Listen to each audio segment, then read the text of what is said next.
Ce monde est rempli de créatures dangereuses qui menacent la vie des gens, que nous appelons des monstres. Pour protéger les gens du mal, des personnes capables de créer de puissantes barrières sont nées. On les appelle des saintes, car elles ne repoussent pas seulement les monstres, mais purifient aussi la terre. La présence d'une sainte est une grande bénédiction, et chaque pays a besoin d'au moins une sainte pour se développer. À Gertonia vit la plus grande sainte de l'histoire humaine. Elle s'appelle Philia, et elle vient de vaincre des monstres dans le nord-ouest. Cependant, bien qu'elle possède tout, il lui manque un sourire. Une sainte devrait être une source d'amour et aimée par le peuple, mais son visage froid la rend détestée. Elle passa par le marché et un jeune homme demanda au vendeur qui elle était. Le vendeur présenta joyeusement la belle sainte sous le nom de Philia. Actuellement, il y a 2 saintes dans ce royaume. L'autre s'appelle Mia et c'est la sœur cadette de Philia. Mia est extrêmement mignonne, tout le contraire de sa sœur. Bien que Philia soit la plus talentueuse de l'histoire, elle n'a jamais souri. Cependant, elle est extrêmement gentille et aide toujours les gens, même ceux qui complotent contre elle. Voyant cette scène, le jeune blond trouva Philia merveilleuse et le propriétaire de l'échoppe pensait la même chose. La majeure partie des terres de Gonia est désertique, avec peu de ressources naturelles. La vie y était autrefois extrêmement pauvre. Cependant, grâce aux exploits de Sainte Philia, tout s'est considérablement amélioré. De retour chez elle, Philia se fit gronder par sa mère car elle passait trop de temps sur des tâches simples. Sa mère lui conseilla de prendre exemple sur Mia, qui avait achevé sa formation de sainte en 1 an seulement. Et contrairement à Philia, le sourire de Mia apaisait les cœurs de beaucoup de gens. Bien qu'elle soit sœur, Philia n'était pas aimée par ses parents. Ils étaient extrêmement contrariés et trouvaient toujours des raisons pour la réprimander. Sa mère critiqua le visage impassible de Philia, affirmant qu'il ternissait le titre de sainte. Elle craignait que l'image de Philia n'ait une mauvaise influence sur celle de Mia, et lui demanda donc d'agir comme une véritable sœur aînée. Dans son esprit, Philia se demandait ce qu'elle avait bien pu faire de mal. Le devoir d'une sainte était d'utiliser ses pouvoirs pour le bien du royaume. C'est ce qu'on lui avait toujours enseigné pendant ses études et sa formation. Cependant, plus elle travaillait dur, plus elle était rejetée. Elle se demanda si c'était à cause de son charme ou de son sourire.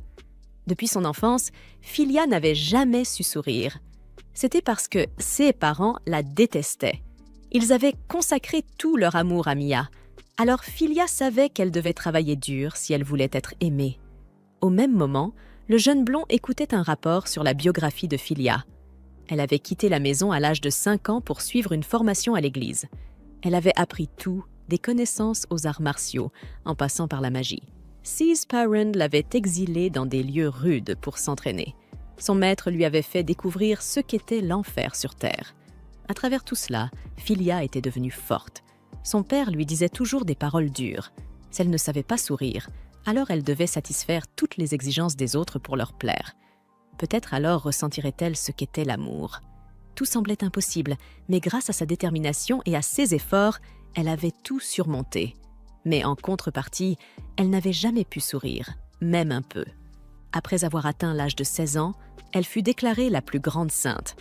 Aujourd'hui âgée de 19 ans et reconnue par le roi, elle fut fiancée au second prince, Julius. Philia pensait qu'après ses fiançailles, elle réussirait et obtiendrait la reconnaissance des autres. Mais c'était complètement faux. Non loin de là, elle aperçut une petite bijouterie et décida d'y acheter quelque chose. En rentrant chez elle, sa jeune sœur l'accueillit avec joie.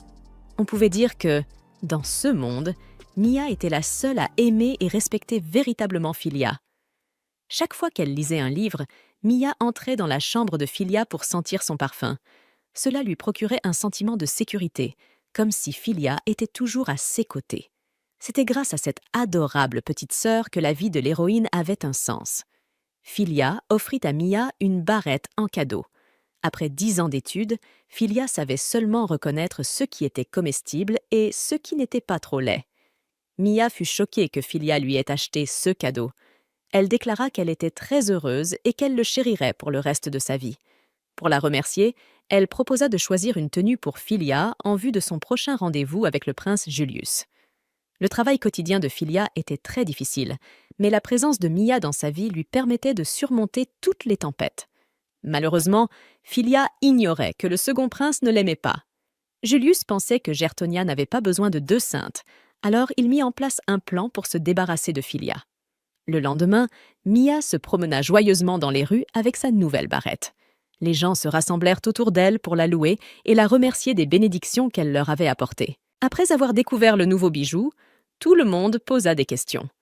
Mia répondit qu'elle l'avait reçu de la personne qu'elle admirait le plus au monde. Pendant ce temps, Filia se rendait au château. En entrant, Filia fut surprise de voir Julius d'humeur plus joyeuse que d'habitude. Julius commença par la féliciter pour ses récentes réussites dans l'extermination des loups au nord-ouest. Mais il lui annonça aussi que les soldats s'étaient plaints du fait qu'elle accaparait tout leur travail. Elle demanda à Julius pourquoi il était si heureux, et Julius répondit qu'il avait une grande nouvelle. Leur fiançailles allait être annulée. Filia fut surprise et voulut en savoir plus. Julius expliqua qu'il avait décidé d'épouser Mia, qui était digne d'être l'épouse d'un prince. Ce qui préoccupait Filia, c'était de savoir si Julius en avait parlé à Mia. Julius répondit que non, mais qu'elle semblait chercher quelqu'un lors de leur dernière fête. De plus, leurs parents avaient déjà approuvé cette décision. Après avoir entendu cette proposition du prince, ils furent si heureux qu'ils souhaitaient que Filia se retire en toute amitié. Selon eux, ce pays n'avait besoin que d'une sainte comme Mia. Filia pensa que si cela rendait vraiment Mia heureuse, elle accepterait. En outre, Julius lui parla d'un autre sujet lié. Il avait peur que si Filia restait ici, Mia puisse refuser ses fiançailles avec lui. Alors, il avait vendu Filia à un royaume voisin à un prix très élevé. La sainte de ce royaume étant décédée, il fallait quelqu'un pour la remplacer.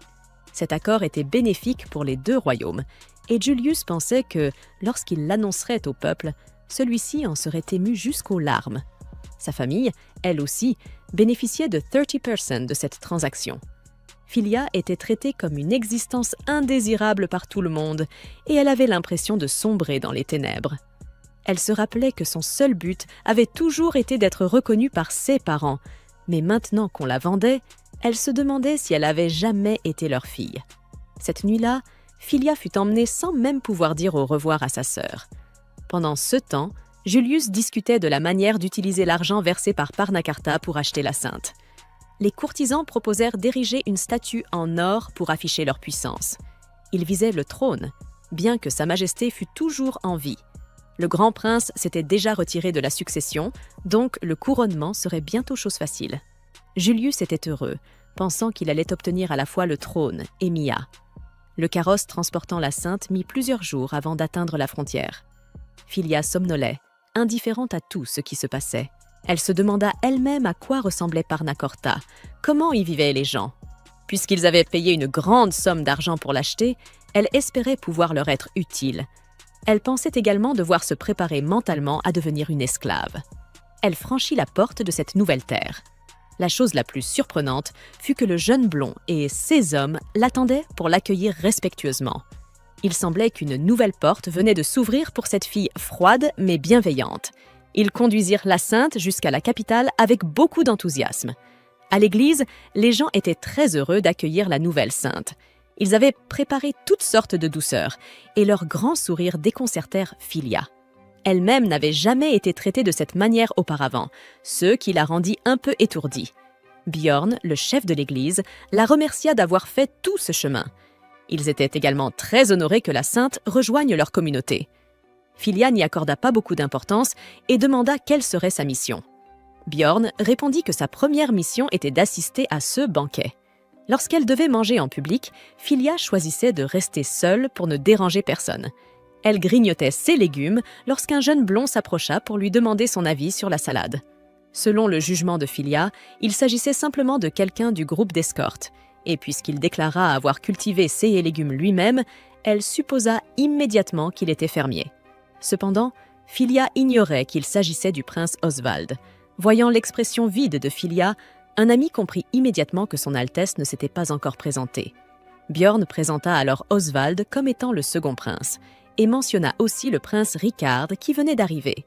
Bien qu'étant prince, Oswald inclina la tête et s'excusa auprès de Filia pour l'avoir acheté comme une marchandise. C'était véritablement inacceptable. Il craignait d'avoir offensé l'honneur de Filia et espérait qu'elle comprendrait. car ce pays avait perdu sa précédente sainte. Quand le royaume de Grotonia les avait contactés pour leur proposer une sainte, il avait ressenti cela comme un miracle. Il était naturellement triste qu'elle doive quitter sa famille, alors Oswald fit le vœu d'exaucer tous ses souhaits. Même si cela ne pourrait jamais compenser ce qu'elle avait perdu, il ferait de son mieux. Il était confiant qu'il parviendrait à faire aimer son pays à Filia pour ainsi récompenser son courage. Filia fut surprise d'entendre ces mots. Il semblait que les habitants de ce pays respectaient véritablement la sainte. Le frère d'Oswald vint également saluer la sainte et se présenter. Les deux frères témoignèrent tous deux du respect envers la sainte. Cependant, Filia comprit mal leur attitude et pensa qu'ils attendaient beaucoup d'elle, ce qui lui mit une certaine pression. Elle se promit alors de faire de son mieux. Dans l'après-midi, en traversant le quartier, Filia remarqua que les habitants ici faisaient face à de nombreuses difficultés. Ils avaient encore du mal à croire que Sainte Élisabeth était décédée. Elle avait été aimée de tout le royaume grâce à sa bonté. Tôt le lendemain matin, Filia se réveilla dans la nouvelle maison que Björn avait préparée pour elle, laquelle était 2 fois plus grande que son ancienne demeure. Son esprit était encore hanté par des souvenirs douloureux liés à sa famille, alors elle se plongea dans le travail pour oublier sa tristesse. Dans le manoir, 2 servantes personnelles étaient chargées de prendre soin de Filia. Voyant que la sainte s'était réveillée très tôt, elles lui demandèrent si tout allait bien. Filia expliqua qu'elle devait accomplir sa mission avec sérieux et leur demanda d'aider à préparer la calèche.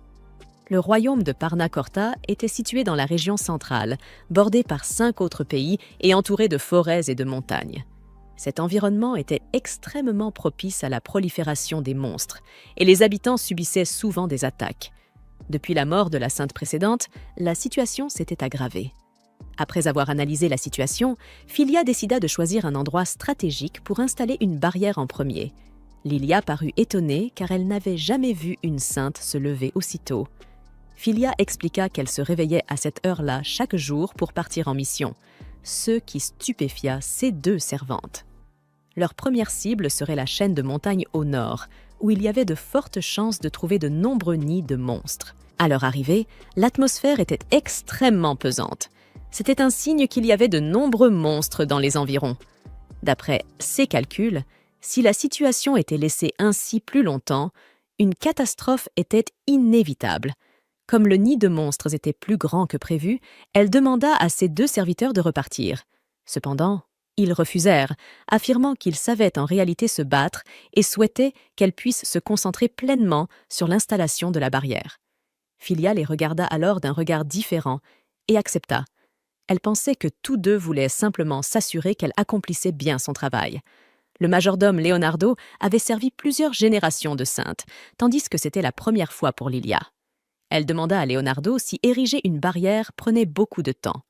De son côté, après avoir trouvé un bon emplacement, l'héroïne commença le rituel. La sainte avait la capacité de prier les dieux tout en invoquant des piliers de lumière pour soutenir la barrière. Dans les zones où étaient dressés les piliers de lumière, les monstres s'affaiblissaient progressivement. Et après avoir installé suffisamment de piliers, une barrière entourait l'ensemble du royaume. Normalement, il fallait une demi-journée pour ériger un seul pilier de lumière. Cela consommait également beaucoup d'énergie mentale et physique, donc il était essentiel de protéger la sainte. À peine avaient-ils terminé leur discussion qu'ils virent que le premier pilier était déjà dressé. Leonardo regarda sa montre et constata qu'il ne s'était écoulé que 30 minutes, ce qui le fit écarquiller les yeux. Filia expliqua qu'elle pensait pouvoir ériger les 7 piliers restants d'ici midi. Mais ce qui les inquiétait, c'était surtout d'où elle tirait une telle capacité.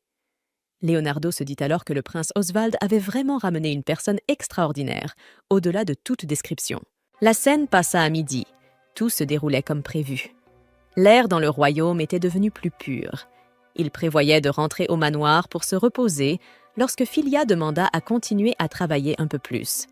Elle voulait rester pour étudier l'écosystème et la flore locale. Les 2 serviteurs, bien que fatigués, durent la suivre pour assurer sa protection. Même s'ils rentrèrent épuisés, ils pensaient que c'était une journée merveilleuse. En réalité, Filia aurait voulu en faire encore plus, mais elle craignait de manquer la cérémonie de prière pour la pluie organisée pour le prince. En entendant cela, Les deux furent effrayés car cette sainte ne faisait que travailler sans aucun repos. Leonardo affirma que Filia travaillait 3 fois plus que la sainte la plus célèbre de l'histoire. Elle s'était arrêtée en ville pour discuter avec les habitants, avait élaboré une formule de médicaments dans la calèche et même conçu un plan pour un nouveau barrage. Beaucoup de ses tâches ne relevaient même pas de ses devoirs, et pourtant elle les accomplissait. Filia se sentit triste car autrefois, on l'avait critiquée pour avoir pris le travail des autres. On lui avait enseigné tout ce savoir pour qu'elle puisse faire face à toutes les situations. Leonardo insista pour que Filia se repose afin de retrouver ses forces. Filia afficha un air déconcerté, ce qui effraya Lilia comme si elle n'avait jamais entendu de telles paroles auparavant. Ils lui dirent que la santé de la sainte était plus importante que les intérêts du royaume, et ils la supplièrent de prendre du repos. Leurs paroles allaient à l'encontre de tout ce que ses parents lui avaient inculqué. Filia accepta finalement de se reposer, mais demanda au moins de pouvoir ériger une barrière dans la région sud, car le royaume était en danger. Après leur sortie, les 2 serviteurs réalisèrent que Filia avait probablement eu une vie extrêmement difficile jusqu'ici. Elle avait dû tout porter seule sur ses épaules. Une sainte aurait dû être traitée avec beaucoup plus d'égards. Ils se demandèrent alors comment le royaume de Gritonia avait pu la traiter ainsi. Quelques jours plus tard, la situation du royaume s'était stabilisée. Avec la barrière en place, le commerce prospérait à nouveau. Le peuple louait la sainte qui travaillait du matin jusqu'à tard dans la nuit pour leurs biens. Oswald fut très heureux d'entendre de tels éloges. La scène retourna ensuite à Mia. Mia avait toujours admiré sa sœur pour son pouvoir divin exceptionnel malgré son jeune âge. Elle pensait qu'en suivant l'exemple de Filia, tout irait bien pour elle. Elle alla demander à ses parents, mais ils se contentèrent de dire que c'était le souhait de Filia. Ils n'osèrent pas avouer qu'ils l'avaient vendue et même piégée. Mia comprit que sa sœur était une personne parfaite et qu'elle ne serait jamais partie ainsi de son plein gré. De là, elle déduisit que quelqu'un avait forcé sa sœur à quitter cet endroit. Mia ressentit que ces gens avaient été cruels de séparer sa sœur bien-aimée d'elle. Quelques jours plus tard, Lena et Leonardo avaient exterminé les monstres autour pour protéger Filia. Filia les remercia pour leur travail. Leonardo expliqua que c'était grâce à l'affaiblissement des monstres par l'influence de sa barrière et que, grâce à la potion qu'elle lui avait donnée, il se sentait rajeuni, ses cheveux étaient même devenus plus sombres et plus épais. La potion de Filia était vraiment efficace, mais pour elle, ce n'était qu'un remède de base. Filia examinait la carte qui surveillait l'emplacement, l'ampleur et l'intensité des attaques de monstres, lesquelles devenaient plus fréquentes récemment. Elle savait que cela était dû au fait qu'en plus du monde des humains, il existait 2 autres royaumes, le monde démoniaque et le monde céleste. Les monstres venaient du monde démoniaque et parfois, certains parvenaient à atteindre la surface. Plus il y avait de nids dans le monde démoniaque, plus les monstres attaquaient la surface. Il était temps de retourner au manoir, car la journée de travail était terminée. Lena invita Filia à sortir pour un rendez-vous. Filia avait entendu parler du concept de rendez-vous, mais n'en comprenait pas vraiment le sens. Lena lui dit de ne pas s'inquiéter, car elle avait trouvé un bon guide pour lui faire découvrir la ville d'Hambourg. Ce guide se révéla être le prince Oswald. Filia se demanda pourquoi un prince en personne viendrait lui faire visiter la ville. Oswald lui répondit que c'était un honneur pour lui de l'accompagner. Le prince commença alors à lui faire visiter le marché, expliquant qu'autrefois, à cause des monstres, les habitants ne pouvaient pas sortir, mais que grâce à elle, la situation avait changé. Les gens étaient heureux et la ville se développait, tout comme lui. Oswald remercia sincèrement Filia pour tout ce qu'elle avait accompli. C'était la première fois que Filia recevait des remerciements pour avoir simplement accompli son devoir, mais elle ne comprenait pas pourquoi son cœur battait plus vite que d'habitude. Elle rencontra ensuite un homme venu de Grotonia pour demander son aide. Grâce à la sainte, l'homme avait pu sauver son commerce et lui en était profondément reconnaissant. Il demanda à son fils de saluer la sainte. Le garçon s'exécuta docilement et Filia le salua à son tour. Elle se rappela soudain que, la dernière fois, elle avait effrayé un garçon jusqu'à le faire pleurer, et elle craignit que cela ne se reproduise. Cependant, le petit garçon sourit avec éclat et remercia Filia d'avoir aidé son père. Peu après, Un groupe de personnes l'entoura pour lui exprimer leur gratitude pour tout ce qu'elle avait accompli. Voyant cela, Oswald attrapa la main de Filia et l'entraîna à l'écart, en déclarant aux gens que, pour aujourd'hui, c'était son tour de monopoliser la sainte. Plus tard, pour se faire pardonner de l'incident, Oswald invita Filia à déguster quelques douceurs et lui demanda quel était son dessert préféré. Cependant, Filia avait toujours mangé ce qu'on lui donnait, sans jamais avoir de préférence. Oswald la remercia ensuite pour tout ce qu'elle avait fait durant cette semaine, mais il avait aussi entendu dire qu'elle travaillait beaucoup trop et lui conseilla de se reposer, car cela faisait également partie de ses responsabilités. Filia ne comprenait pas pourquoi se reposer était considéré comme faisant partie du travail. Oswald lui expliqua alors qu'elle devait aussi prendre du temps pour elle et qu'il voulait découvrir ses goûts, ses envies, tout ce qui concernait la vraie Filia, et non seulement la sainte. Filia ne savait pas quoi répondre, car depuis son plus jeune âge, elle n'avait jamais eu le droit d'exprimer son opinion. Mais à ce moment-là, elle porta sa tasse de thé à ses lèvres et remarqua que l'arôme était doux et apaisant. Elle avoua alors à Oswald qu'elle aimait le thé, même si elle ne savait pas en parler davantage. Oswald lui demanda ensuite si elle avait un endroit où elle aimerait aller, et tous deux se rendirent à la bibliothèque, car Filia lui avait demandé la permission de consulter les livres interdits. En réalité, elle voulait y chercher une explication à l'apparition inhabituelle des monstres à Parna Corda. Avant de quitter Gritonia, Filia avait déjà observé un phénomène similaire. En comparant les ouvrages des royaumes de Gritonia et de Parna Corda, elle en déduisit que le royaume démoniaque était en train de remonter progressivement à la surface. C'était la raison pour laquelle le nombre de monstres dépassait toute norme habituelle. Il y a 400 ans, le royaume démoniaque était déjà apparu à la surface, libérant des monstres en masse.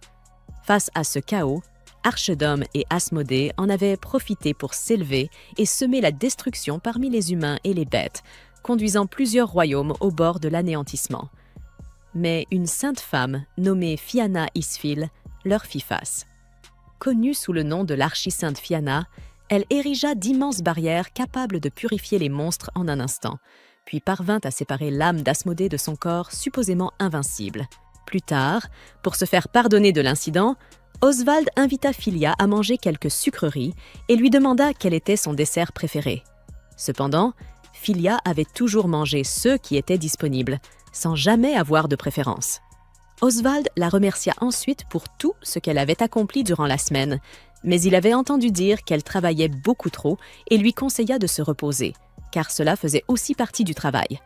Filia ne comprenait pas pourquoi se reposer était considéré comme une partie du travail, alors Oswald expliqua qu'elle devait prendre du temps pour elle-même et qu'il voulait qu'elle partage ce qu'elle aimait. Ce qu'elle n'aimait pas également, car il voulait apprendre à connaître la vraie Filia, et pas seulement la sainte. Filia ne savait pas comment répondre, car depuis son plus jeune âge, elle n'avait jamais été autorisée à avoir sa propre opinion. Mais à ce moment-là, elle porta sa tasse de thé à ses lèvres et remarqua que l'arôme du thé était doux et relaxant. Elle dit alors à Oswald qu'elle aimait le thé, même si elle ne pouvait pas en dire beaucoup plus, car elle n'y connaissait pas grand-chose.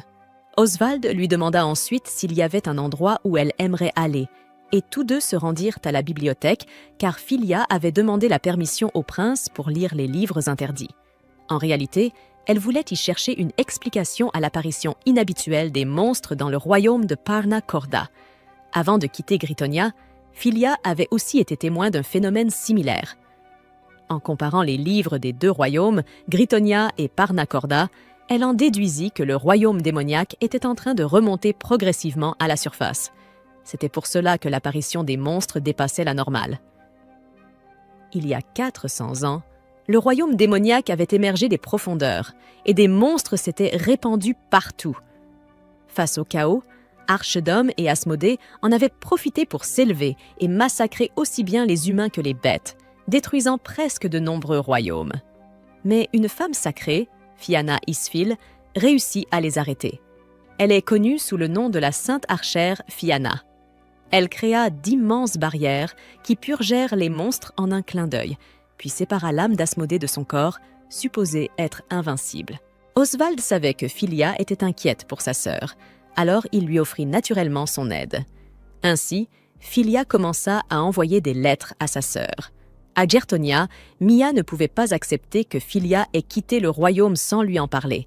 Alors Mia décida d'aller voir le prince Julius, dont on disait qu'il avait pleuré tellement fort que l'océan tremblait lorsque Filia était partie. Lorsqu'elle entra dans la pièce où Julius se trouvait, elle n'arrivait pas à croire que Julius était à genoux, lui proposant le mariage avec un bouquet de roses. Mia se sentit dégoûtée. Ce salaud venait de perdre sa fiancée, et maintenant il faisait une proposition à sa sœur. À ce moment-là, Mia se rendit compte que ses parents savaient en réalité que Filia allait partir, mais ils s'en fichaient complètement, car ils avaient prévu de la marier à Julius. Mia ne pouvait pas le croire, mais si elle voulait découvrir la vérité, elle devait faire en sorte que le prince lui avoue la vérité. Elle choisit donc de paraître faible et dit doucement qu'elle avait besoin de plus de temps pour réfléchir à la proposition. Elle fit cela car elle savait qu'elle ne pouvait pas encore s'opposer ouvertement à Julius, alors elle baissait temporairement sa garde pour obtenir des informations. À partir de ce jour, Mia commença à enquêter seule. Dans le bureau de son père, elle trouva les plans de la nouvelle maison et une série de contrats. Dans la chambre de sa mère, il y avait d'innombrables bijoux neufs. Elle tenta de réprimer sa colère lorsque Julius parlait mal de sa sœur et continua patiemment à accomplir ses devoirs de sainte. Elle se rendit compte que le nombre de monstres avait considérablement augmenté depuis que Filia était partie. Quelques jours plus tard, une lettre de Filia pour Gritonia arriva, mais elle fut brûlée par les parents de Mia. Le lendemain, Mia se rendit au palais et entendit accidentellement 2 hommes bavarder, disant que Markin Hauer, son père, était une personne très rusée. Il s'était associé au prince pour vendre Filia contre une somme d'argent énorme. Les hommes parlaient aussi avec pitié de Filia, car bien qu'elle puisse sembler difficile à approcher à leurs yeux, elle ne méritait pas d'être trahie par ses propres parents et son fiancé. Mia fut choquée. Tout était clair. Ils avaient vraiment trahi sa sœur, même si elle avait essayé de croire que ses parents étaient de bonnes personnes auparavant. Mais en réalité, la façon dont ils traitaient Filia avait toujours été injuste. C'était juste que Mia avait ignoré la vérité par peur. Maintenant, des larmes coulaient sur son visage. Elle sanglotait et s'excusait auprès de sa sœur de ne pas avoir réalisé à quel point le monde dans lequel vivait Filia était cruel.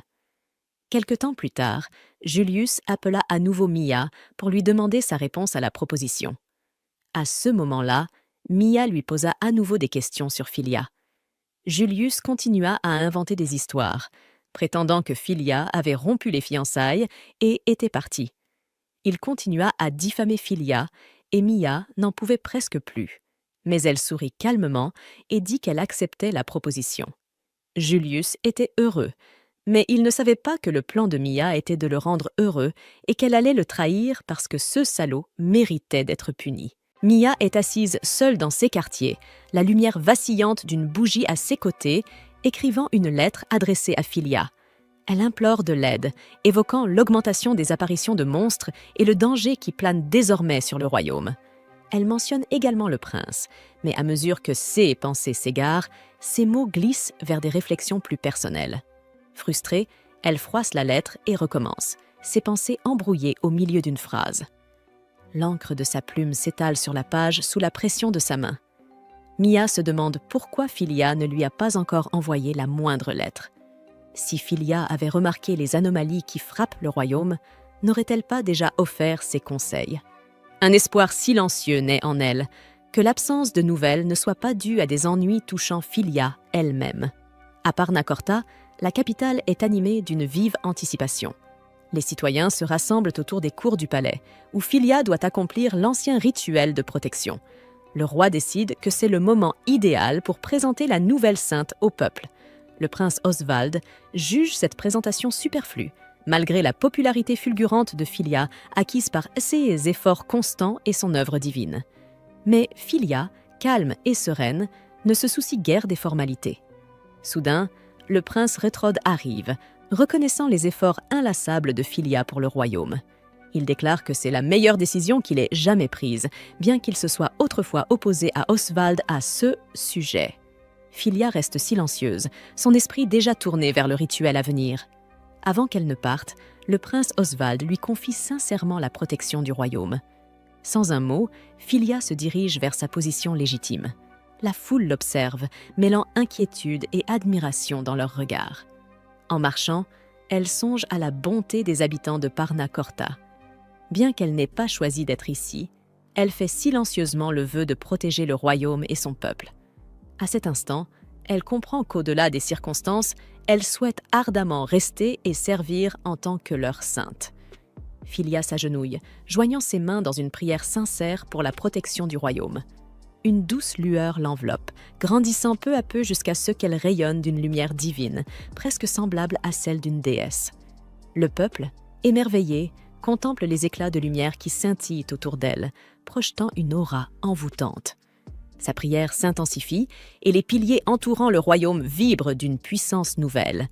Du sol s'élève une barrière translucide qui entoure Parna Corta, protégeant le royaume contre toute menace maléfique. Le peuple, stupéfait, reste silencieux, incapable de croire ce qu'il voit. Le royaume est désormais enveloppé dans une force impénétrable. Filia poursuit sa prière jusqu'à ce que le grand cercle de purification s'active, faisant apparaître un ancien symbole dans le ciel. Puis, lentement, elle se relève, son souffle court mais régulier. Elle se tourne vers le peuple, son attitude calme, comme si rien d'extraordinaire ne s'était produit. Le rituel est achevé. Soudain, une entité démoniaque surgit dans l'esprit de Filia, sa voix sombre et sinistre. Elle lui murmure qu'elle l'a enfin trouvé. Avant qu'elle ne puisse rassembler ses pensées, la foule commence à l'entourer, l'acclamant et la félicitant pour le succès du rituel. Tout le royaume est émerveillé par ses actions. Plus tard dans la journée, Lena flâne dans les rues, savourant la paix que Filia a apportée à Parna Corta. Au fil de sa promenade, des habitants viennent à sa rencontre, les bras chargés de présents. Légumes, fruits, œufs, pâtisseries, écharpes tricotées, produits cosmétiques et même des fleurs. Chaque cadeau est offert avec un message sincère. C'est pour Filia. Les habitants du royaume témoignent leur profonde gratitude pour tout ce qu'elle a accompli, exprimant leur reconnaissance de la manière la plus authentique qui soit. Arrivant à la maison de Filia, Lena, épuisée par sa marche, est surprise de la voir à nouveau occupée au travail. Bien qu'elle soit désormais déchargée de ses devoirs de sainte, Filia n'a rien trouvé pour occuper son temps. Lena la presse de se reposer, mais Filia ne sait tout simplement pas comment faire. Elle n'a aucun passe-temps, rien pour combler ce vide. Lena propose une promenade, mais elle sait elle-même que cela provoquerait une agitation. Les habitants accouraient pour la voir. Filia avoue également ne rien connaître au jardinage ni à la pêche, ce qui réduit encore ses possibilités. Après un moment de réflexion, Lena a une idée. Filia aime lire. Elle lui suggère donc de s'y consacrer davantage. Lorsque Lena évoque les romans d'amour, Filia affiche une expression confuse. Elle n'en a jamais lu. Ses lectures ont toujours été centrées sur ses fonctions sacrées. Filia exprime une certaine indifférence envers l'amour, non par rejet, mais parce qu'elle n'a jamais eu l'occasion de découvrir ce sentiment. Un instant, son esprit dérive vers le prince Oswald, mais elle repousse rapidement cette pensée. Déterminée à l'aider, Lena lui prête sa collection de romans d'amour, impatiente de voir si Filia les appréciera. Soudain, la porte s'ouvre et le prince Oswald entre, escorté par Leonardo. Lena le salue chaleureusement et il exprime son souhait de parler avec Filia. Il décide de se rendre dans un endroit tranquille pour partager un thé et quelques douceurs. Avant d'aborder la véritable raison de sa visite, Oswald ressent le besoin d'éclaircir un point évoqué précédemment par son frère. Il sait que Filia préfère peut-être ne pas revenir sur ce sujet, mais il insiste pour s'expliquer. Oswald lui confie que ce n'est pas qu'il ne voulait pas d'elle à Parna Corta. C'est plutôt la manière dont elle a été amenée ici qui l'a profondément troublé. Acheter une sainte d'un autre royaume lui semblait profondément injuste, comme si elle avait été traitée comme une simple marchandise. Il admet que lui et son frère ont tous deux perdu leur sang-froid à ce sujet, mais il tient à ce qu'elle sache qu'il est sincèrement heureux de sa présence dans leur royaume. Ses sentiments envers elle sont authentiques. Avant qu'ils ne puissent continuer leur conversation, Leonardo les interrompt, rappelant à Oswald la véritable raison de sa visite. Oswald demande alors à Filia si elle accepterait de devenir tutrice pour une personne dans le besoin. Au dîner, Filia évoque l'offre de tutorat, incertaine d'être adaptée à ce rôle. Lena l'encourage vivement, affirmant qu'elle serait parfaite pour cela. Bien que la future sainte soit plus jeune, Léna pense qu'il serait bénéfique pour Filia d'avoir de la compagnie dans ses devoirs sacrés. En entendant cela, Filia ne peut s'empêcher de penser à sa sœur, Mia. Elle n'a toujours pas reçu de réponse à la lettre qu'elle lui a envoyée. Voyant son inquiétude, Lénard promet de vérifier si le messager a bien livré la lettre en Gertonia. Filia, reconnaissante, le remercie tout en dégustant son repas, commentant à quel point il est délicieux. Léna et Lénard sont visiblement ravis de ce compliment. À son arrivée à Parnacorta, Filia était souvent silencieuse et réservée. Mais désormais, alors qu'elle commence à exprimer ses pensées plus librement, ils remarquent tous deux ce changement. Leonardo, qui prépare ses repas depuis quelque temps, ressent une grande fierté en entendant ses éloges. Cependant, il ne s'attribue pas tout le mérite. Tout ce qui est sur la table de Filia, les plats, les pâtisseries, même les fleurs, a été offert par les habitants de Parnacorta, en témoignage de leur profonde admiration. Alors qu'elle mange en silence, Filia réfléchit à tout ce qu'elle a vécu depuis son arrivée. Elle a découvert des expériences qu'elle n'avait jamais connues en Gertonia. Pour cela, elle est profondément reconnaissante envers les habitants, ainsi qu'envers Léna et Lénard, qui l'ont soutenue depuis le début. Pendant ce temps, en Gertonia, Mia dîne avec le prince Julius lors d'un somptueux banquet. Il lui sourit et lui promet des repas aussi luxueux chaque jour après leur mariage. Mia hoche la tête avec un sourire poli, dissimulant ses véritables sentiments. Cette même nuit, Léna fait irruption dans la chambre de Filia, porteuse d'une nouvelle excitante. Mia a enfin écrit une réponse. Filia saisit la lettre avec empressement, mais à mesure qu'elle parcourt les lignes, son expression change rapidement. Mia écrit qu'elle n'a jamais reçu de message de sa part, confirmant ainsi que la lettre envoyée n'est jamais parvenue à destination. Cela est d'autant plus troublant que le messager de Parnacorta avait juré l'avoir livrée à leur maison en Gertonia. Filia soupçonne immédiatement que ses parents ont détruit la lettre avant qu'elle n'atteigne Mia. Ils sont résolus à couper tout lien entre elle et sa sœur. Voyant son découragement, Léna et Léonard proposent rapidement une solution. Ils présentent à Filia une personne qu'elle n'avait jamais remarquée auparavant, Imari, une silhouette discrète qui descend silencieusement du plafond. À la grande surprise de Filia, Imari est l'une de ses gardes personnelles, assignée pour la protéger en secret. Elle a toujours été proche, dissimulée derrière les arbres lors des rituels sacrés de Filia. Mêlée à la foule lors de la cérémonie d'accueil, Filia ne l'avait jamais remarquée, mais maintenant tout devient clair. Imari est une ninja, formée à rester invisible.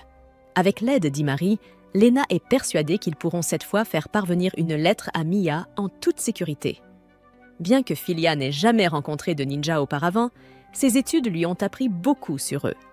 Léonard transmet ses inquiétudes à Imari, qui les écoute avec calme et sérieux.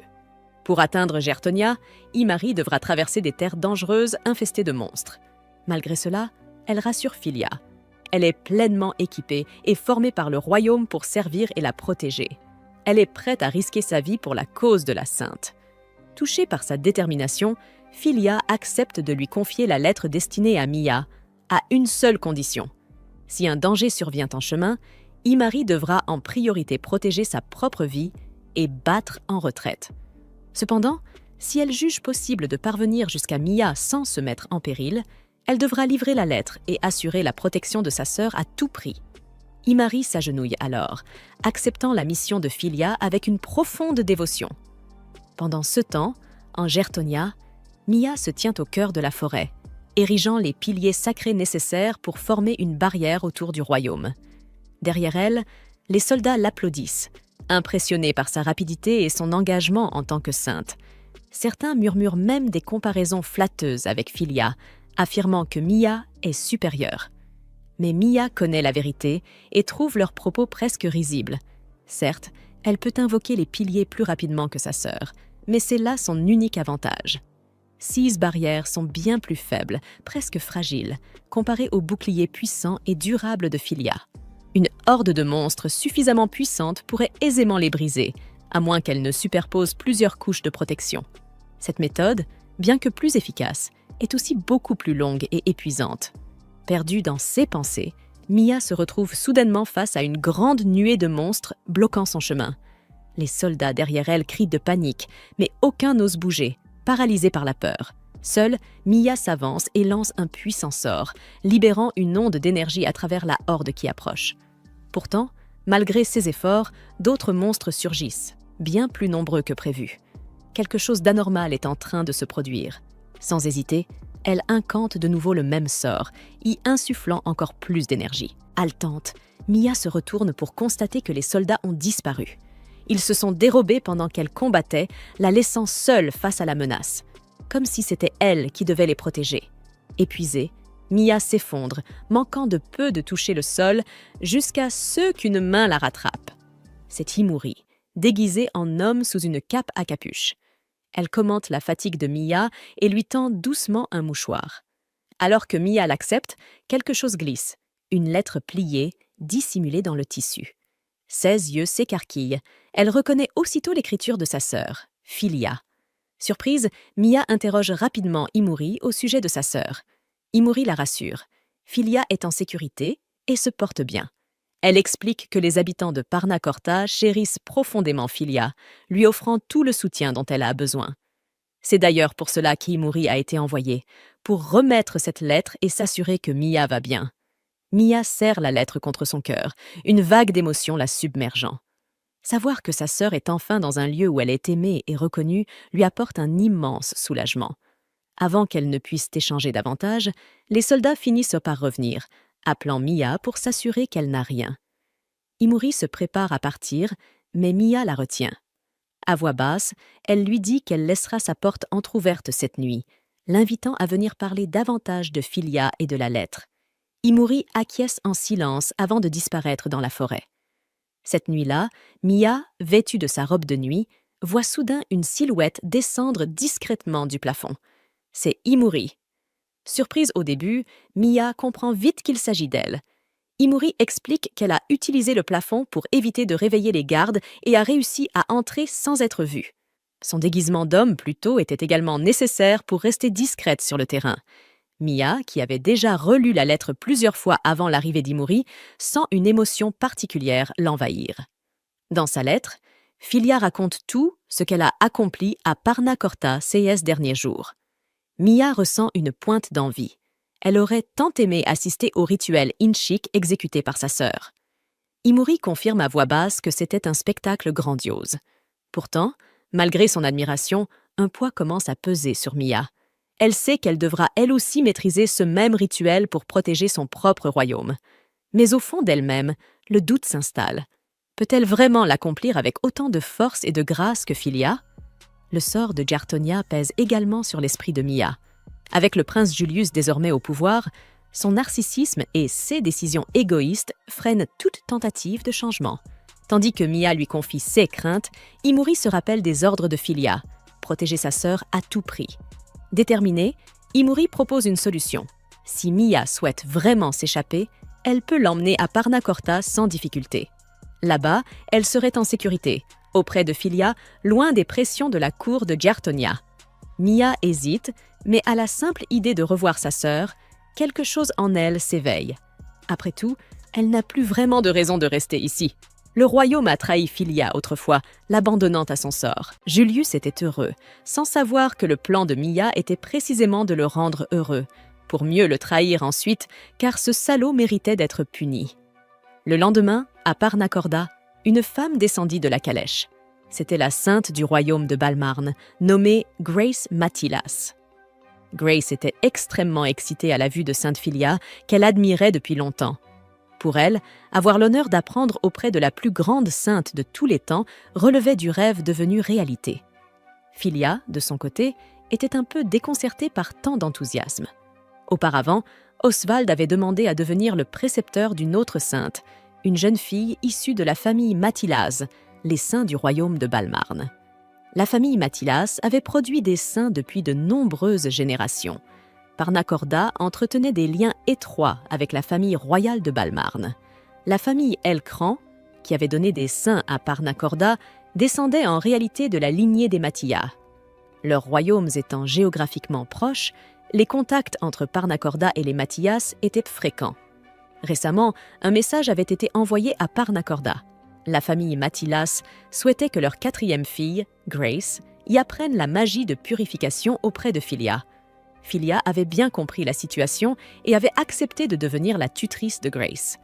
Le majordome de Grace, Arnold, présenta ses excuses à Philia pour le comportement excessivement enthousiaste de sa maîtresse. Il expliqua que Lady Grace vouait une grande admiration à Philia. Elle s'entraînait chaque jour avec acharnement dans l'espoir de devenir une sainte comme elle. Il demanda à Philia de pardonner son manque de retenue, supposant qu'elle avait été quelque peu submergée par l'intensité de la jeune fille. Les paroles d'Arnold plongèrent Grace dans une profonde gêne.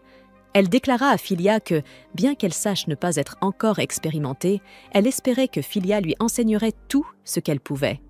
La vie au manoir promettait donc de devenir bien plus animée dans un avenir proche. Brian demanda à Philia si elle était vraiment sûre de vouloir enseigner le grand cercle de purification à une personne venue d'un autre royaume. Philia répondit que ce n'était pas un secret bien gardé. Cependant, cela nécessitait des connaissances en rituels anciens, que tout le monde ne possédait pas. En vérité, le grand cercle de purification ne demandait pas de dons particuliers. Ce qu'il exigeait réellement, c'était du savoir et de la perception.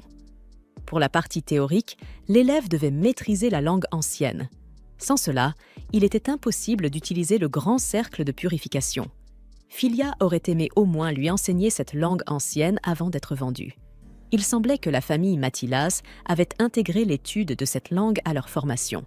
Donc, si Grace avait suffisamment étudié, elle pourrait peut-être apprendre rapidement le grand cercle de purification. Le cours commença. Grace était ravie et avait hâte de débuter. Philia expliqua que pour exécuter les anciens rituels, 2 éléments étaient nécessaires, le savoir et la perception. Tout d'abord, Grace devait connaître la langue ancienne, ce que Philia pensait qu'elle avait étudié, du moins en partie. Le second élément était la perception. Elles allaient s'exercer à ressentir l'énergie magique naturelle nécessaire aux rituels anciens, appelés mana. Grace ignorait ce qu'était le mana. Elle n'en avait même jamais entendu parler. Philia lui expliqua que, normalement, lorsqu'on lance un sort, on utilise l'énergie magique contenue dans notre propre corps. C'est ce que l'on appelle l'ode. En revanche, la magie provenant du monde naturel se nomme mana. De nombreux rituels anciens, comme le grand cercle de purification, étaient si vastes qu'il était difficile de les exécuter uniquement avec sa magie intérieure. C'est là que le mana intervenait. Il permettait de combler ce manque. Le premier défi consistait donc à apprendre à percevoir le mana. Grace était fascinée par cette nouvelle découverte. Philia lui demanda de commencer par se tenir à l'extérieur, de sentir la chaleur du soleil, d'écouter le bruissement des arbres. Elle lui dit de laisser son corps s'harmoniser avec la nature, de sentir la force du monde naturel couler à travers elle. Philia était convaincue que c'était la manière la plus rapide pour Grace d'apprendre à percevoir le mana. Grace s'y essaya aussitôt. La voir s'appliquer ainsi rappela à Philia sa propre période d'apprentissage. Les larmes aux yeux, Grace lui avoua que c'était trop difficile. Elle ne parvenait pas à percevoir la moindre trace de mana. Elle sentait bien que la nature recelait une force, mais elle n'arrivait pas à s'y connecter. Philia lui répondit que c'était déjà très bien. Ce sentiment, aussi faible soit-il, prouvait que Grace avait en elle la capacité de percevoir le mana. Elle lui dit d'aiguiser ce sens, et qu'avec le temps, elle serait capable d'interagir avec cette force. Philia pensa alors à un autre moyen d'aider Grace à progresser plus rapidement. Elle fit apparaître une lumière et expliqua que cette lueur rayonnante était du mana. Elle pensait qu'un repère visuel comme celui-ci aiderait Grace à mieux en saisir l'essence. Grace trouva que Philia était magnifique, semblable à un ange. Elle lui confia que son livre, Asterisk Treat is His Unscented Asterisk, désormais publié à travers le continent, était pour elle une sorte de Bible personnelle. Philia avait oublié qu'elle avait un jour publié ce livre. Au départ, elle avait refusé plusieurs fois, estimant que cela ne relevait pas de ses devoirs de sainte, mais elle avait fini par accepter. Ce n'était qu'un recueil de réflexions tirées de son expérience en tant que sainte et de ses études générales. Elle ne pensait pas qu'il y ait là quoi que ce soit de méritoire. Pourtant, Grace lui dit que ses écrits l'avaient aidée à traverser ses moments les plus sombres. Elle était la 4e fille d'une famille remplie de saints, Et pourtant, elle ne possédait aucun talent remarquable. Elle n'avait pu supporter les entraînements rigoureux que grâce à Treat is his unsainthood asterisk, dont les enseignements l'avaient profondément touchée. Ainsi, elle avait toujours rêvé de rencontrer Sainte Filia pour lui dire merci. Merci d'être devenue une sainte et merci d'avoir écrit ces livres. Filia se rappela alors que sa mère avait qualifié son livre de astérisque sottise astérisque, une œuvre honteuse. Le prince Julius, lui, avait dit que ce n'était que de l'autosatisfaction et avait fait cesser sa publication. Filia resta silencieuse, plongée dans ses pensées. 16 livres n'étaient plus diffusés à Gertonia. Le monde dans lequel elle avait vécu l'avait rejetée à chaque tournant, et peu à peu, elle avait fini par croire que c'était normal. Elle avait même regretté d'avoir jamais écrit quoi que ce soit. Mais à présent, elle comprenait que le monde qu'elle avait connu était si étroit, si limité. Elle dit alors à Grace de faire une petite pause.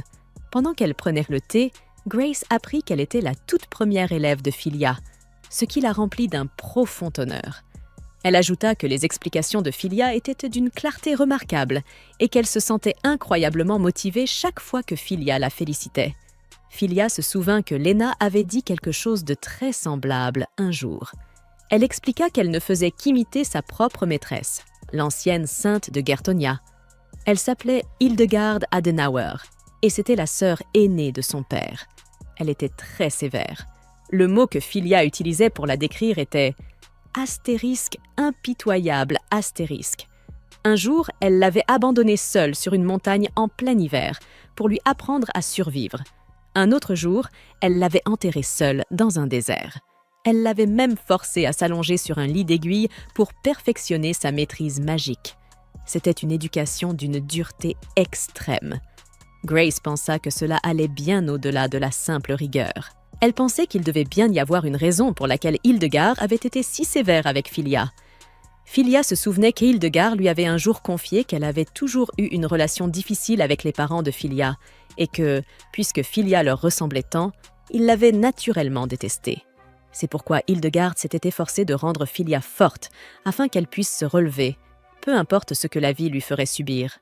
Filia s'en voulait de n'avoir compris quelque chose d'aussi important qu'après avoir quitté le royaume. Au fond d'elle-même, elle avait envie d'envoyer une lettre d'excuse à son ancienne maîtresse. Filia s'était également mise à lire des romans d'amour et posait souvent des questions à Lena sur les comportements des personnages qu'elle ne comprenait pas. C'est alors que Leonardo entra et lui annonça qu'elle avait reçu une lettre d'Imari. Dans cette lettre, Imari lui apprenait qu'elle avait réussi à remettre la lettre de Filia à Mia. Leonardo informa ensuite Filia que la calèche qu'elle avait demandée était prête pour que Grace puisse aller se recueillir sur la tombe d'Élisabeth, l'ancienne sainte de Parnacorda, et aussi la cousine de Grace. Élisabeth était née avec une santé fragile, ce qui avait toujours inquiété son père. Soudain, Rickert apparut, tenant un bouquet de fleurs pour rendre hommage à Élisabeth. Ils avaient été fiancés autrefois. Il avait toujours aimé cette fleur, la frisia dorée. Il avait voulu lui offrir quelque chose de plus somptueux, mais elle lui avait dit que le parfum de cette fleur lui rappelait lui. Filia n'avait jamais su comment réagir à cela. Elle n'était pas douée pour lire les émotions, mais même elle pouvait voir qu'il aimait encore Élisabeth. Grace en fut très surprise. Elle ne s'attendait pas à rencontrer le prince héritier Riker, dont on disait qu'il était extrêmement occupé par les affaires royales. Filia, elle, se mit à réfléchir. Jusqu'à présent, elle avait toujours cherché à obtenir l'amour des autres. Mais s'était-elle déjà demandé si elle avait essayé d'aimer quelqu'un, elle-même? Le lendemain, alors que Filia lisait, Lena vint lui demander une faveur, livrer quelque chose pour elle. Lorsque Filia arriva à destination, elle réalisa que le colis était destiné au prince Oswald. Oswald fut surpris de la voir là. Filia avait l'intention de déposer l'objet et de repartir aussitôt, mais Oswald l'invita à déjeuner avec lui. Elle trouva le repas délicieux et le jardin magnifique. Il entretenait tout lui-même, sans aucune aide. Oswald sentit que Filia mourait d'envie de lui demander pourquoi il faisait tout cela. Il expliqua qu'il n'avait aucun intérêt pour le trône. Mais malgré ses sentiments, les nobles l'entourant avaient formé des factions et poussé à sa succession. Il ne le supportait pas. Il aimait son royaume et sa famille. Alors, il avait choisi de jouer le rôle du fils paresseux et indigne, qui ne méritait pas d'être mêlé à la politique. et l'affaire fut classée. Filia pensa qu'Oswald était une âme généreuse, profondément attachée à sa famille. Elle lui raconta qu'elle avait croisé le prince héritier Rickert au cimetière, la veille. Oswald fut surpris d'apprendre que son austère frère aîné avait été si éperdument amoureux d'une femme.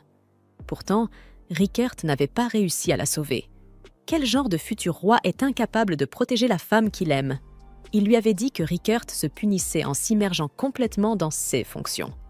Oswald ajouta que parfois, les gens avaient simplement besoin de temps pour faire leur deuil. C'était frustrant de ne rien pouvoir faire d'autre qu'attendre que les blessures de Rickert guérissent. Il pensait que son frère aurait bien besoin d'un passe-temps pour lui changer les idées. Il demanda à Filia si elle avait déjà ressenti cela. Filia pensa soudain à Mia et à toutes les personnes qui l'avaient aimée et soutenue. Elle avait toujours cru qu'en tant que sainte, elle devait réprimer tout désir personnel et se consacrer entièrement à la prospérité du royaume. Mais en réalité, elle avait seulement voulu rendre ses parents heureux. Elle pensait que si elle n'arrivait pas à les satisfaire, à être reconnue, à être aimée par eux, alors tout ce qu'elle ferait serait vain. C'était la seule chose qu'elle avait été capable de voir. Mais à présent, elle commençait enfin à comprendre qu'il y avait autour d'elle beaucoup de personnes dont elle avait illuminé la vie. Oswald lui dit qu'elle avait accompli un travail admirable. « Si tes parents refusent de te reconnaître, dit-il, alors moi je reconnais tout ce que tu as fait, à leur place. » Il crut avoir été trop loin dans ses paroles, mais Filia répondit « Pas du tout. J'ai toujours attendu d'entendre ces mots. Merci du fond du cœur. » Dans les jours qui suivirent, Grace continua de s'exercer à percevoir le mana. Arnold l'observait pour pouvoir faire un rapport à son père. Grace lui demanda de dire à son père d'arrêter de la traiter comme une enfant. Elle avait déjà 15 ans et elle aidait aussi les habitants de ce royaume. En entendant cela, Filia se rappela soudain quelque chose lié aux anciens rituels. Elle écourta la leçon du jour et retourna en hâte au manoir. Pendant ce temps, Rickert convoqua Oswald pour discuter d'une affaire importante.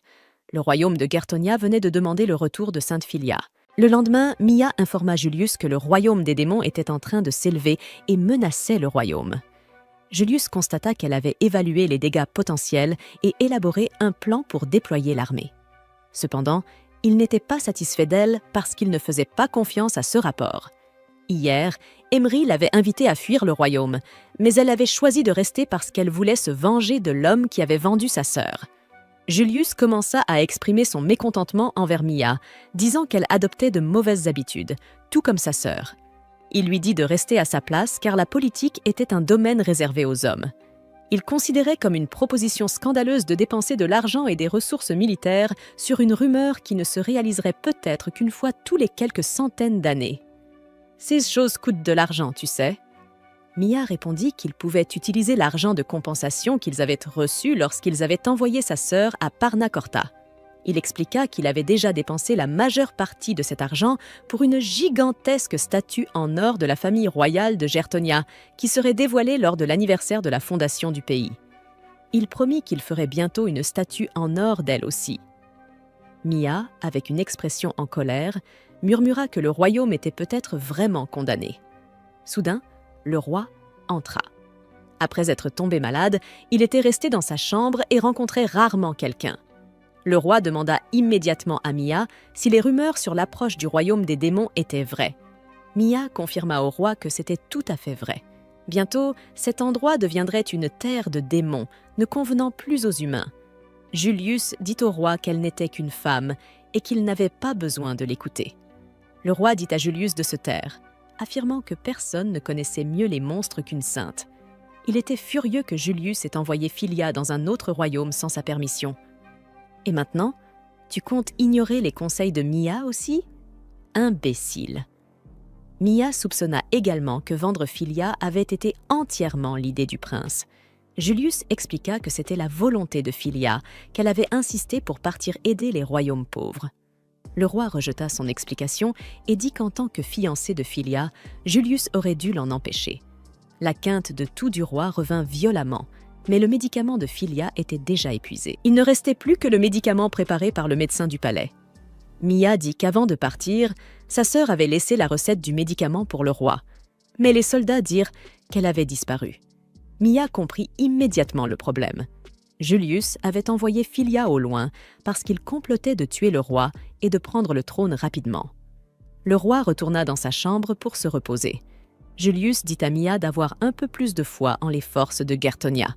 Il était certain que partout où elle protégeait serait l'endroit le plus sûr du monde. Filia constata que Julius ignorait complètement l'avertissement précédent du roi. Mia fit semblant de dire qu'elle avait très peur si cela arrivait et qu'elle voulait qu'il l'accompagne pour la mission du lendemain.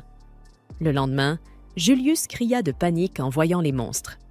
Le plan de Mia était d'amener Julius en première ligne, là où l'influence du royaume démoniaque se faisait de plus en plus forte et où il était devenu courant de voir plusieurs groupes de monstres à la fois.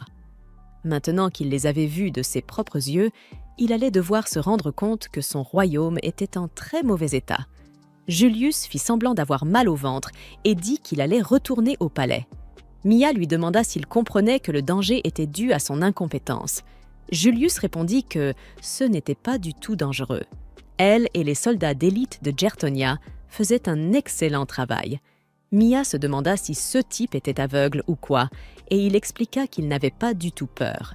Il avait vraiment mal au ventre et voulait simplement rentrer chez lui. Mia lui dit qu'il ne pourrait pas partir dans cette situation.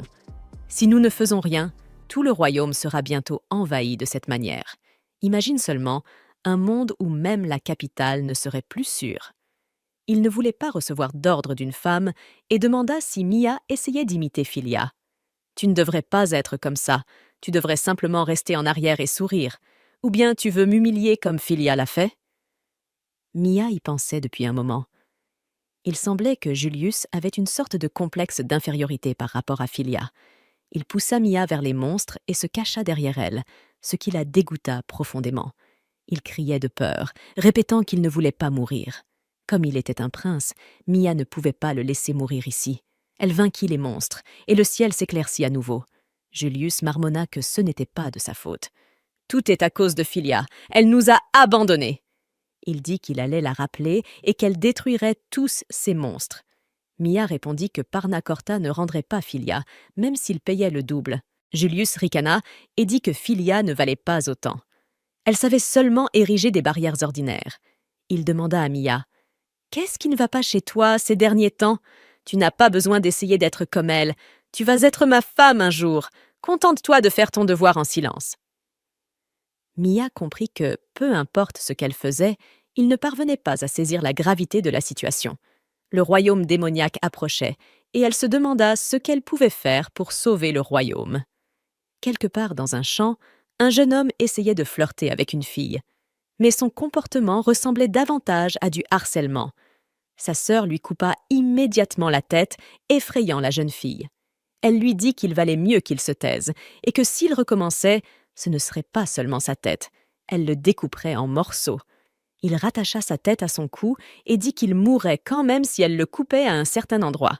Cette fille s'appelait Urza, une exorciste travaillant pour la branche de l'église de Kremoumen. Le jeune homme était Mammon, un démon, et aussi le familier d'Urza. La jeune fille déclara qu'elle s'inquiétait de la résurrection du grand démon Asmodée, tandis que Mammon restait calme. L'esprit d'Asmodée avait été scellé par Sainte Fianna il y a 400 ans, mais le royaume démoniaque approchant avait affaibli ce sceau. C'est pour cela que l'Église les avait envoyés s'occuper de cette affaire. Pendant ce temps, le prince Julius marmonnait que depuis qu'il avait vendu Filia, sa vie n'avait été que misère. Il se rappelait que depuis son enfance, il avait toujours fait de son mieux pour répondre aux attentes de tout le monde. Le prince héritier était un imprudent inutile. Alors tout le monde disait que le véritable héritier devait être le génie du royaume, le second prince, qui méritait le trône. La vie était parfaite, mais tout avait changé lorsque la sainte Filia était apparue. Elle donnait des ordres aux hommes et ignorait même les opinions de Julius. Le marquis Pius entra et surprit les murmures du prince. Il dit qu'il avait des informations pour le prince et que le moment était venu de montrer à cette sainte, qu'il avait vendue aux pays voisins, la véritable puissance du génie du royaume. Il demanda à Julius s'il avait entendu parler d'un trésor laissé par Sainte Fianna. On disait qu'il se trouvait sous la cathédrale de la capitale, une bague contenant tout le pouvoir magique de la légendaire Sainte Fianna. Celui qui briserait le sceau obtiendrait une puissance immense. Si c'est toi qui fais cela et manies ce pouvoir, plus personne n'osera te donner d'ordre. Tu pourrais même humilier cette agaçante sainte du royaume voisin. Julius se sentit exalté. Il allait montrer à Philia sa supériorité. Même Mia et son père seraient obligés de reconnaître sa puissance. Varchipias avait une expression étrange, comme s'il était possédé par quelqu'un. Il riait et ne se souvenait même plus pourquoi il était là au départ. À Parnacorta, Oswald informait Philia que Gertonia voulait qu'elle retourne au royaume. Il devinait que la situation devait être vraiment grave à Gertonia. Oswald dit qu'ils avaient parfaitement le droit de refuser, mais qu'il voulait l'en informer d'abord, et Philia réfléchit. Elle devait rester dans la capitale pour maintenir le grand réseau de purification. C'est pour cela qu'elle avait envoyé Imari aider Mia dans la planification, mais elle soupçonnait que le prince Julius avait rejeté son plan. Oswald dit à Philia de ne pas porter ce fardeau seul. « Regarde autour de toi. Tout ce que nous devons faire, c'est améliorer la situation à Gertonia, n'est-ce pas ?» En compromis, il proposa d'envoyer des chevaliers de Parnacorta pour les soutenir. « Ce n'est pas pour me vanter, mais ils sont excellents. » Leonardo, un ancien chevalier, déclara qu'il était certain qu'il serait utile à Mia à Gertonia. Il se sentait en partie responsable de la situation actuelle. Il voulait l'aider autant que possible, alors il dit à Philia de ne pas s'inquiéter. Elle remercia le prince, puis se souvint soudain qu'elle avait oublié de lui servir du thé et courut en chercher. Oswald dit à Leonardo « Au moins, elle apprend à demander de l'aide aux autres dans sa vie quotidienne. » Cependant, Leonardo souhaitait qu'elle laisse aussi quelqu'un l'aider pour son propre bien. Philia poursuivait l'entraînement de Grace. Grace parvint à invoquer la lumière et reçut les éloges de Philia, qui lui dit de bien se souvenir de cette sensation. Leonardo vint informer Philia qu'il venait de recevoir des nouvelles de Imari. Grace, ayant appris que le roi de Gertonia était gravement malade, fut choquée d'apprendre qu'ils avaient détruit la formule du médicament de Philia. Dans la lettre, Mia mentionnait également des choses que Philia ne leur avait jamais dites. Mia était convaincue que le prince Julius était derrière les manigances à Gertonia et qu'elle travaillait à le faire tomber politiquement. Philia s'interrogea. Mia avait toujours été douce et gentille, ne voulant blesser personne, et pourtant, elle était prête à aller aussi loin. Qu'est-ce qui pouvait bien se passer là-bas? Philia dit qu'elle voulait envoyer la recette du médicament à Mia par l'intermédiaire de Imari. Elle l'avait améliorée et elle pourrait peut-être guérir la maladie du roi. Elle demanda aussi à Imari de rappeler à Mia de ne rien faire d'imprudent et Leonardo exécuta immédiatement l'ordre. Philia croyait que si le roi guérissait, les affaires nationales pourraient se stabiliser de nouveau. Travailler aux côtés des chevaliers de Parnacorta pour protéger le royaume permettrait également d'alléger le fardeau qui pesait sur Mia. Mais pour une raison qu'elle ignorait, elle avait l'impression d'étouffer et ne cessait de prier pour la sécurité de Mia. Alors, le prince Julius était vraiment à l'origine de tout ce chaos. Kimmery demanda à Mia si elle voulait qu'elle tue le prince. Mia pensa que ce serait un peu trop extrême. Tout ce qu'elles avaient besoin de faire, c'était de le dépouiller de son pouvoir. Si quelqu'un accusait Parnacorta de l'assassinat, cela pourrait conduire à une guerre totale. Kimmery demanda alors à Mia comment elle voulait s'occuper de Julius. Mia répondit qu'elle voulait qu'il paie pleinement pour la manière dont il avait traité sa sœur, qu'il présente des excuses sincères, qu'il se repente de sa stupidité et qu'après avoir été privé de son statut et de sa richesse, il soit exilé du royaume. Kimmery nota qu'étant donné la position de Mia en tant que sainte, tout cela était parfaitement possible. Mais les paroles de Kimmery firent aussi réfléchir Mia sur elle-même. Elle essayait de se venger en tant que sainte, mais une fois que tout cela serait terminé, mériterait-elle encore d'être appelée ainsi? Elle se demanda quel genre de sainte elle voulait vraiment devenir. Elle raconta à Kimmery que, 3 ans auparavant, son professeur lui avait annoncé que Philia avait été officiellement certifiée et ferait sa présentation officielle en tant que sainte le lendemain. Personne ne l'avait informée de cela, pas même ses parents. Depuis l'enfance, Mia avait étudié à l'Académie royale tandis que Philia recevait un entraînement rigoureux ailleurs, si bien que les 2 sœurs se voyaient rarement. Mia s'était déguisée et avait discrètement quitté le palais pour assister à la cérémonie de présentation de la sainte. Cependant, la foule était si immense que les rues étaient complètement bloquées. Elle vit quelqu'un emprunter un autre chemin et pensa que c'était un raccourci, alors elle décida de le suivre. Mais en chemin, elle tomba sur un monstre. Elle se demanda pourquoi une telle créature apparaissait ici, alors que la capitale était censée être protégée par une barrière. Bien qu'elle eût du sang de sainte, elle n'avait jamais été entraînée. Elle avait toujours pensé qu'elle pouvait tout laisser à sa sœur et ne voulait rien apprendre elle-même. Elle ne savait même pas à quel point le monde extérieur pouvait être dangereux. À ce moment-là, Philia était apparue et l'avait sauvée, lui demandant si elle allait bien. Philia ne l'avait pas reconnue car Mia était déguisée. Philia avait dit qu'elle allait appeler les gardes, puis s'était précipitée vers la cérémonie.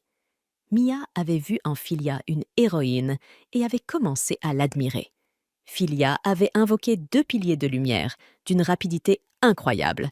Tout le monde parlait alors de Philia comme de la plus puissante sainte de l'histoire jusqu'à ce jour.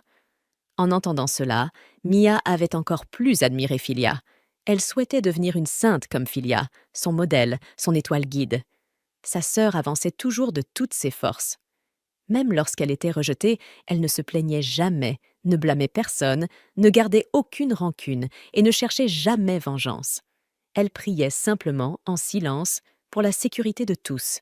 Mia savait qu'elle ne devait pas chercher à se venger, mais elle n'en pouvait plus. Elle haïssait profondément ceux qui avaient été cruels envers la personne qu'elle respectait. Elle les haïssait tous. Elle comprenait tout cela d'un point de vue logique, mais ses émotions refusaient d'écouter. Elle ne savait plus quoi faire.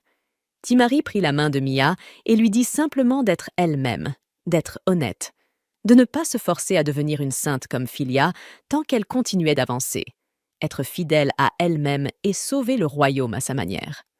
Alors Mia décida qu'elle voulait commencer tout de suite. Elle continuerait à haïr cet enfoiré et, dans le cadre de ses devoirs de sainte, elle exposerait ses manigances pourries et le détruirait complètement. Elle voulait les deux, le salut du royaume et la vengeance. D'abord, il lui fallait quelqu'un pour reprendre en main les affaires du royaume jusqu'à la guérison du roi. Oui, il y avait encore quelqu'un de compétent pour ce rôle dans le royaume.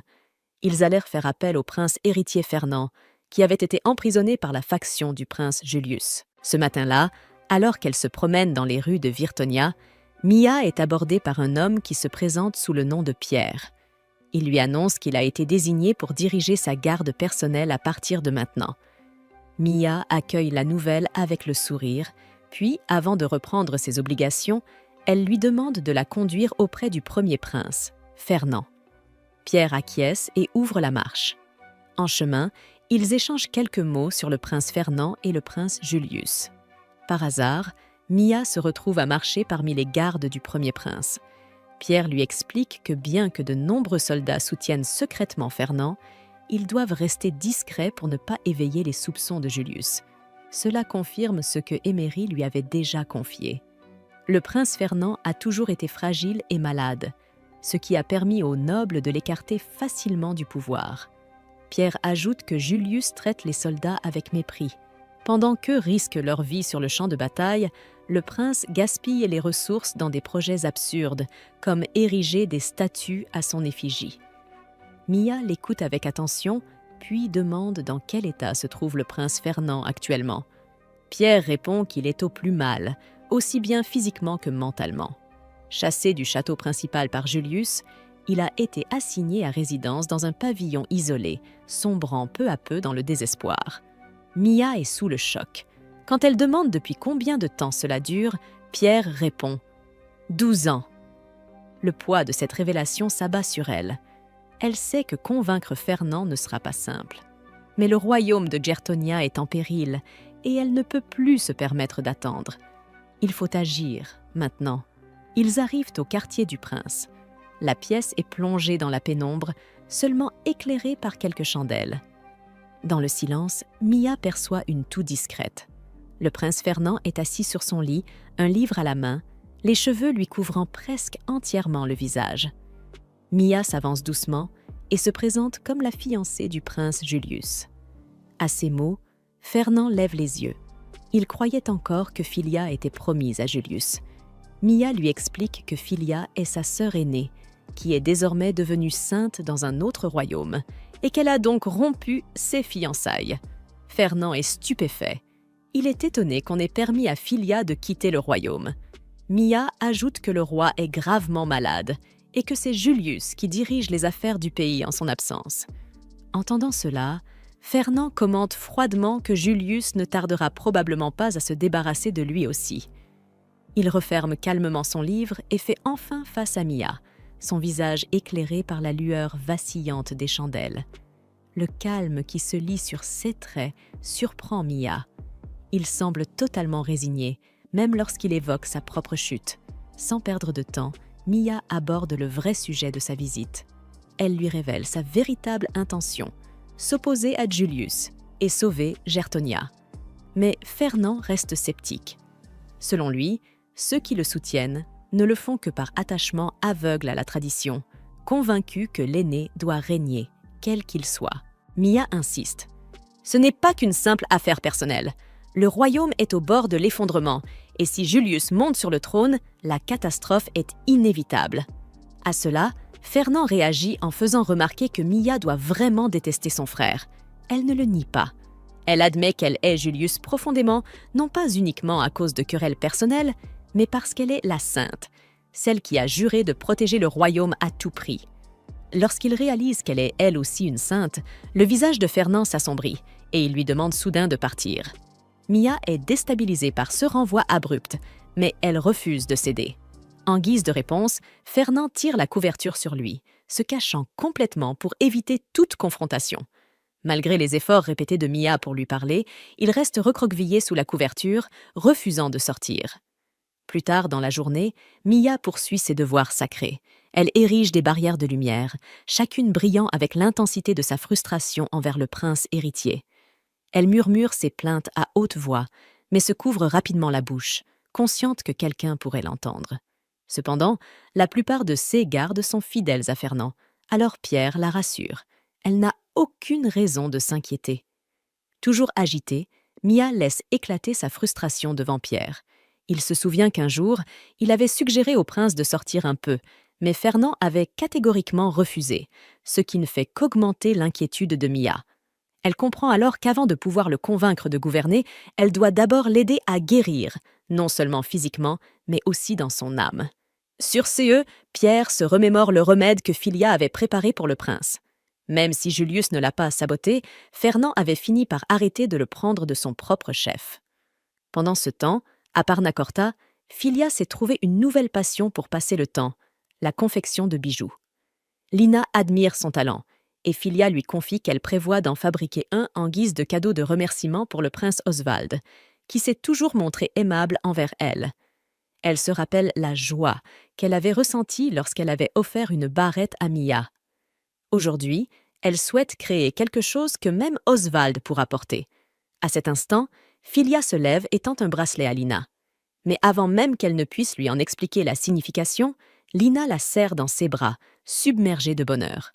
Leur moment est toutefois interrompu par un coup frappé à la porte. Leonardo apparaît, une enveloppe à la main. C'est une lettre envoyée par Iméry.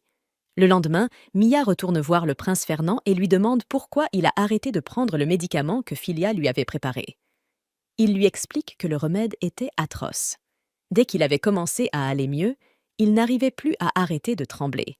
Il est convaincu que s'il commence à se rétablir, les rumeurs sur la succession referont surface et Julius pourrait le percevoir comme une menace et le faire tuer. Il préfère rester malade que risquer sa vie. Mia lui propose alors de le protéger. S'il sait qu'il est en sécurité, il pourra reprendre son traitement sans crainte. Mais même après y avoir longuement réfléchi, Fernand refuse toujours. Mia lui assure qu'elle restera à ses côtés quoi qu'il arrive. Puis, sans lui laisser le temps d'objecter davantage, elle s'éclipse, lui lançant qu'elle reviendra, même si, au fond de lui, Fernand espère qu'elle ne le fera pas. Pendant ce temps, à Parnacorta, Filia est convoquée au château par le roi. Elle craint que ce soit à cause de son incapacité à accomplir ses devoirs de sainte à cause du grand cercle de purification. Cependant, le prince Oswald, qui l'accompagne dans le carrosse, trouve cela plutôt amusant. Il la rassure. Son père souhaite simplement la rencontrer en reconnaissance de ses efforts remarquables. Il affirme avec fermeté que quiconque oserait dire du mal d'elle ne sera pas toléré, une chose qu'il refuse catégoriquement. Filia fait remarquer qu'il serait scandaleux que le fils du roi contredise ce dernier, mais Oswald se contente de rire. Dans les appartements royaux, le roi se présente chaleureusement et Filia lui rend son salut avec élégance. Il mentionne le rapport d'Oswald concernant le grand cercle de purification et le succès de Filia à empêcher l'invasion de monstres dans le royaume. Il s'avère que le roi souhaite récompenser ses efforts. Quelque chose dans son attitude rappelle Oswald à Filia. Le roi lui demande alors si elle désire quelque chose en particulier, promettant que, quelle que soit sa requête, ils feront de leur mieux pour l'exaucer en signe de gratitude. À cet instant, Filia se rappelle de la lettre qu'il pourrait lui avoir envoyée plus tôt. La situation à Girtonia empire, même avec l'aide de l'ancienne sainte Hildegarde. Comme s'il lisait dans ses pensées, le roi lui demande si elle souhaite aider sa sœur dans un autre royaume, et Filia répond sans hésiter, avec enthousiasme. Elle a toujours voulu soutenir Mia. Bien que Mia fasse de son mieux pour accomplir ses devoirs de sainte, l'état actuel de Girtonia effraie Filia plus qu'elle ne l'aurait imaginé. Tout à coup, le poids de son inquiétude devient limpide. Filia réalise qu'elle a eu peur pour sa sœur depuis le début. Elle s'apprête à s'excuser pour sa réaction émotive, mais le roi l'interrompt doucement. Il lui assure qu'il a déjà entendu sa demande et qu'elle sera acceptée. Filia insiste sur le fait qu'elle est une sainte et qu'elle doit agir avec devoir, mais le roi lui rappelle qu'elle doit aussi penser à elle-même, que même les saintes ont parfois le droit d'être égoïstes. Le roi charge alors Oswald de superviser l'envoi des chevaliers à Girtonia et de venir en aide à Filia, quoi qu'il en coûte. Filia a du mal à croire le soutien qu'elle reçoit. Pourtant, Oswald évoque aussi l'augmentation des attaques de monstres. Leurs forces atteindront bientôt leurs limites, et même les chevaliers d'élite du royaume ne pourront pas tenir éternellement. Mais Filia a déjà un plan. Il ne lui manque plus que la permission du royaume pour le mettre à exécution. Filia explique que son plan ne vise pas seulement à sauver Girtonia, mais aussi à protéger les pays voisins. Le roi se réjouit à cette idée, mais Filia précise qu'elle n'est pas la clé du plan ni de sa réussite. En entendant cela, Grace est stupéfaite. Filia a l'intention de créer un nouveau grand cercle de purification, assez puissant pour couvrir tout le continent. Oswald comprend enfin, mais il se demande pourquoi Filia a attendu jusqu'à maintenant. La raison est simple. Elle ne possède pas suffisamment de pouvoir seule pour maintenir une barrière d'une telle ampleur. C'est pourquoi Grace est indispensable. Filia devra puiser dans l'énergie magique de Grace pour concrétiser son projet. Un ancien sort, connu sous le nom de convergence magique, permet de rassembler l'énergie magique de plusieurs personnes, mais il devient rapidement évident que même unis, leurs forces ne suffiront pas. Filia se lève, résolue, et évoque les sœurs de Grace. Elles sont 3, et toutes sont également des saintes. Elle propose d'enseigner à Grace le sort de convergence magique, afin que celle-ci puisse ensuite le transmettre à ses sœurs. Avec 5 saintes œuvrant de concert, les chances de succès du grand cercle de purification augmenteraient considérablement. Pendant que le rituel est préparé et exécuté, les chevaliers auront pour mission de retenir les monstres, afin d'offrir le temps nécessaire à son accomplissement. Filia s'agenouille devant Grace, lui demandant son aide avec une sincérité profonde. Sans la moindre hésitation, Grace lui prend la main et lui promet son soutien. Elle ne souhaite rien de plus que de venir en aide à Filia. En tant qu'élève, Grace est déterminée à relever le défi et affirme qu'elle doit apprendre et pratiquer immédiatement tous les rituels nécessaires. Grace et Filia commencent leur entraînement à la bibliothèque, avant de poursuivre à l'extérieur, entourée par la nature. Filia l'enseigne avec patience et lui offre un talisman pour l'aider à concentrer sa magie. Même après que Grace s'endorme ce soir-là, Filia reste éveillée, encore absorbée par ses préparatifs. Le lendemain, tandis que Grace répète le sort avec une concentration intense, le prince Richard arrive. Oswald l'avait informé du plan et il est venu constater leur progrès. Grace est déjà proche de maîtriser le sort.